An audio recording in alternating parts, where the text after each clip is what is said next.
जय हिंद दोस्तों, स्वागत है आप सभी का आज की एक नई वीडियो में। दोस्तों आज की इस वीडियो में हम क्लास 11th हिंदी के पहले चैप्टर यानी नमक का दरोगा चैप्टर के अभ्यास प्रश्न करने वाले हैं। एक एक प्रश्न का उत्तर हम आज की इस वीडियो में देखेंगे। तो चलिए बिना देरी के वीडियो की शुरुआत करते हैं और एक एक प्रश्न का उत्तर अच्छे से समझ लेते हैं। ठीक है, तो पहला प्रश्न है हमारे सामने कि पाठ का कौन सा पात्र आपको सर्वाधिक प्रभावित करता है और क्यों। ठीक है, तो उत्तर देंगे कि मुंशी बंशीधर का पात्र मुझे सबसे अधिक प्रभावित करता है। उनकी ईमानदारी, कर्तव्यनिष्ठा और न्याय के प्रति अटूट निष्ठा ने मुझे बहुत प्रभावित किया है। बंशीधर एक ईमानदार दरोगा हैं जो रिश्वतखोरी और अन्याय के खिलाफ खड़ा होता है, भले ही उसे इसके लिए अपनी नौकरी गंवानी पड़ी। ठीक है, इतना आप लोग इस क्वेश्चन का आंसर लिखेंगे। अब आप लोग स्क्रीनशॉट लेना चाहते हैं तो ले सकते हैं। ठीक है, चलिए दूसरा प्रश्न देखते हैं। दूसरा प्रश्न है हमारे सामने कि नमक का दरोगा कहानी में पंडित आलोपी दीन के व्यक्तित्व के कौन से दो पहलू उभर कर आते हैं। यानी कि इस कहानी को पढ़ने के बाद हम पंडित आलोपी दीन के बारे में कौन सी चीज़ें जानते हैं। ठीक है, तो उत्तर में लिखेंगे कि नमक का दरोगा कहानी में पंडित आलोपी दीन के व्यक्तित्व के दो प्रमुख पहलू उभर करके आते हैं। एक ओर तो हम ये देखते हैं कि वो अवैध नमक का धंधा करते हैं और दूसरी ओर वे ईमानदारी और धर्मनिष्ठा के गुणों का सम्मान करने वाले व्यक्ति के रूप में भी सामने आते हैं, क्योंकि अंत में उन्होंने बंशीधर को अपना मैनेजर भी नियुक्त कर दिया। इससे इस चीज़ का पता लगता है। ठीक है भाई, तो आप लोग भी इस क्वेश्चन का आंसर और स्क्रीनशॉट दोनों ले लीजिए। चलिए अब देखते हैं हम तीसरा प्रश्न। ठीक है, तो तीसरा प्रश्न हमारे सामने है कि कहानी के लगभग सभी पात्र जो हैं वो समाज की किसी न किसी सच्चाई को उजागर करते हैं। निम्नलिखित पात्रों के संदर्भ में उस अंश को उद्धृत करते हुए बताइए कि यह समाज की किस सच्चाई को उजागर करते हैं। देखिए, आप में से बहुत सारे बच्चे ऐसे होंगे जो चैप्टर को नहीं पढ़े होंगे। ठीक है, तो भाई अगर आप चैप्टर नहीं पढ़े हैं तो आप एक काम कीजिए कि चैप्टर का पूरा सारांश देख लीजिए। ठीक है, पूरे चैप्टर का ओवरव्यू ले लीजिए तो आपको कहानी समझ में आ जाएगी कि कैसे क्या चीज़ हुई है। तब ये सारे क्वेश्चन आंसर आपको अच्छे से समझ में आएंगे।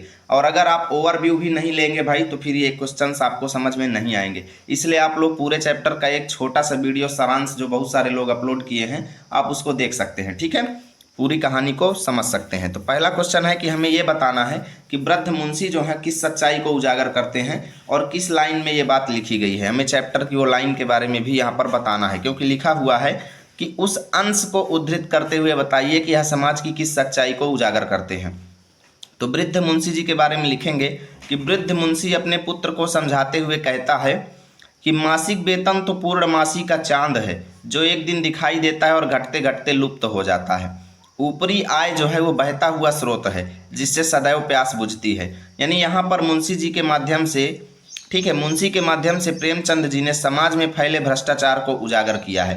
अर्थात वो वृद्ध मुंशी जो थे अपने बेटे मुंशीधर को क्या कर रहे थे, भ्रष्टाचार करने की शिक्षा दे रहे थे। ठीक है, कि कैसे लोगों से घूस लेना है, कैसे रिश्वतखोरी करना है। वो उनको समझाते हैं कि मासिक वेतन के सहारे मत रहना, मासिक वेतन तो मिलेगा ही मिलेगा, तुम्हें ऊपरी आय भी करना है। ठीक है, ओवर कमाई भी करना है। यानी उसको जो है भ्रष्टाचारी बना रहे थे, उसको गलत शिक्षा दे रहे थे। इसका यहाँ पर हम लोग ऐसे आंसर लिखेंगे। अब दूसरे में है वकील। वकील किस सच्चाई को उजागर करते हैं, तो लिखेंगे कि दोषी होने पर भी आलोपी दीन को छुड़ाने के लिए वकीलों की सेना तैयार हो गई और अंत में अंततः आलोपी दीन बच भी गए। देखिए, दोष तो उनका ही था, आलोपी दीन का। नमक की कालाबाजारी करते थे, लेकिन इतने पर भी वकीलों ने क्या किया, उनको बचा लिया। ठीक है, और फंसा कौन, मुंशी वो क्या बोलते हैं, बंशीधर फंस गए, है ना। कहने का मतलब कि देखिए, दोषी होने पर भी आलोपी दीन को छुड़ाने के लिए वकीलों की सेना तैयार हो गई और अंत में आलोपी दीन बच भी गए, जिससे वकीलों का वर्ग जो है खुश हो गया। इस वाक्य के माध्यम से वकीलों के चरित्र को उजागर किया गया है। इसमें यह बताया गया है कि वकील जो होते हैं वो सच्चाई और झूठ को नहीं देखते हैं, उन्हें पैसे से मतलब होता है भाई। ठीक है, वो अपने वकीली के दम पर निर्दोष को भी दोषी साबित कर देते हैं और दोषी को भी निर्दोष साबित कर देते हैं। यानी वकील भी पैसे के भूखे होते हैं, भ्रष्टाचारी होते हैं। इसके बारे में यहाँ पर बताया गया है। अब तीसरा हम शहर की भीड़ के बारे में लिखेंगे कि शहर की भीड़ जो है ये किस सच्चाई को उजागर करती है। तो यहाँ पर देखेंगे कि भीड़ के मारे छत और दीवार में भेद न रह गया, अर्थात छत पूरा भरा हुआ था, ऐसा लग आदमी ही आदमी भरे थे। इस वाक्य से स्पष्ट होता है कि भीड़ हमेशा प्रवाह के साथ बहने लगती है, अर्थात भीड़ हमेशा उसको देखती है जो जीतता है, जिसकी जीत होती है लोग उसी की तरह आजकल साथ देते हैं। ठीक है, आपके सामने कुछ और, दूसरे के सामने कुछ और। यानी जो भीड़ आलोपी दीन को कृत्य के लिए निंदा कर रही थी, जो भीड़ रोज कहती थी कि हाँ आलोपी दीन गलत करता है, कालाबाजारी करता है, वही उसके छूटने पर वंशीधर का मजाक उड़ाने लगी और आलोपी दीन की प्रशंसा करने लगी। यानी कहने का मतलब कि भीड़ जो होती है केवल मजाक उड़ाने का काम करती है, बाकी इससे कोई सपोर्ट नहीं हो सकता। ठीक है, चलिए अब देखते हैं चौथा प्रश्न। तो चौथा प्रश्न आप सभी के सामने है कि निम्न पंक्तियों को ध्यान से पढ़िए। यानी यहाँ से यहाँ तक ये पंक्ति दी हुई है, इसको ध्यान से पढ़ना है और नीचे दिए गए प्रश्नों का उत्तर देना है। तो जो लोग चैप्टर पढ़े होंगे वो जानते होंगे, है ना। नौकरी में ओहदे की ओर ध्यान मत देना, यह तो पीर का मजार है, निगाह चढ़ावे और चादर पर रखनी चाहिए।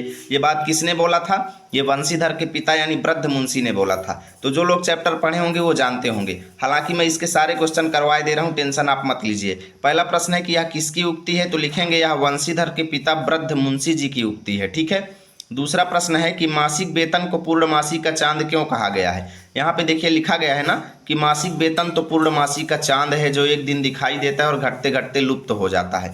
तो आखिर मासिक वेतन को पूर्णमासी का चांद कहा क्यों गया है?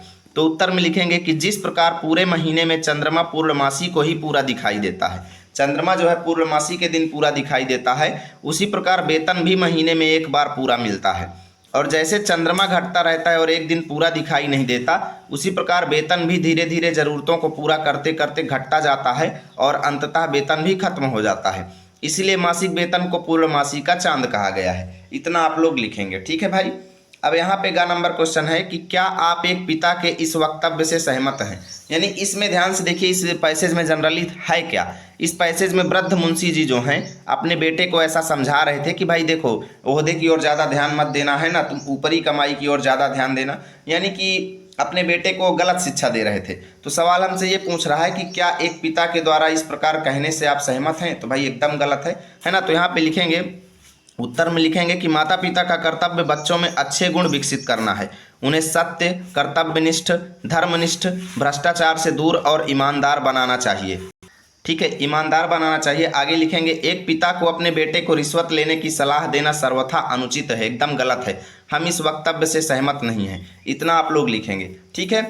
अब पांचवा क्वेश्चन है आप सभी के सामने कि नमक का दरोगा कहानी के कोई दो अन्य शीर्षक बताते हुए उसके आधार को भी स्पष्ट कीजिए। अर्थात इस चैप्टर के कोई दो नाम आप अपने मन से दीजिए और उस नाम के अनुसार आपने वो नाम क्यों रखा, कारण भी बताइए। तो लिखेंगे नमक का दरोगा कहानी के दो अन्य शीर्षक हो सकते हैं। पहला नंबर ईमानदारी का फल, इसका शीर्षक हो सकता है क्योंकि कहानी में मुंशी वंशीधर एक ईमानदार दरोगा हैं जो रिश्वतखोरी के खिलाफ हैं। ठीक है। कहानी के अंत में वंशीधर की ईमानदारी का फल उसे मिलता है जब आलोपी दीन उसकी ईमानदारी से प्रभावित होकर उसे अपनी जागीर का मैनेजर नियुक्त करता है। इसलिए हम इसका एक टाइटल जो है ईमानदारी का फल भी रख सकते हैं। दूसरा रखेंगे सत्य की जीत, क्योंकि इस कहानी में वंशीधर को अदालत में हार का सामना करना पड़ता है लेकिन अंततः सत्य और ईमानदारी की जीत होती है। तो हम इसका ये टाइटल भी रख सकते हैं। ठीक है। अब छठवां क्वेश्चन है हमारे सामने कि कहानी के अंत में आलोपी दीन के वंशीधर को मैनेजर नियुक्त करने के पीछे क्या कारण हो सकते हैं। यानी कहानी के अंत में आलोपी दीन ने वंशीधर को मैनेजर नियुक्त किया, आखिर इसका कारण क्या है। तर्क सहित उत्तर दीजिए और आप इस कहानी का अंत किस प्रकार करते, अगर आप लेखक होते तो इस कहानी को किस प्रकार खत्म करते। तो उत्तर में लिखेंगे कि कहानी के अंत में आलोपी दीन वंशीधर को अपनी जायदाद का मैनेजर नियुक्त करते हैं क्योंकि वे वंशीधर की ईमानदारी, कर्तव्य निष्ठा और न्यायप्रियता से बहुत प्रभावित होते हैं। आलोपी दीन को यह विश्वास हो जाता है कि वंशीधर जैसा ईमानदार व्यक्ति ही उनकी संपत्ति का सही देखभाल कर सकता है। ठीक है। आगे लिखेंगे कि मैं भी इस कहानी का अंत इसी प्रकार करता, अगर मैं भी होता तो इस कहानी को यहीं पर ख़त्म करता। ठीक है, ऐसे ही एकदम ख़त्म करता। तो यहाँ से आपका चैप्टर खत्म हुआ। उम्मीद करता हूँ वीडियो आपको अच्छी लगी होगी। प्लीज़ वीडियो को लाइक करें, दोस्तों के पास शेयर करें। मिलेंगे आप सभी के साथ अगली वीडियो में, तब तक के लिए जय हिंद, जय भारत।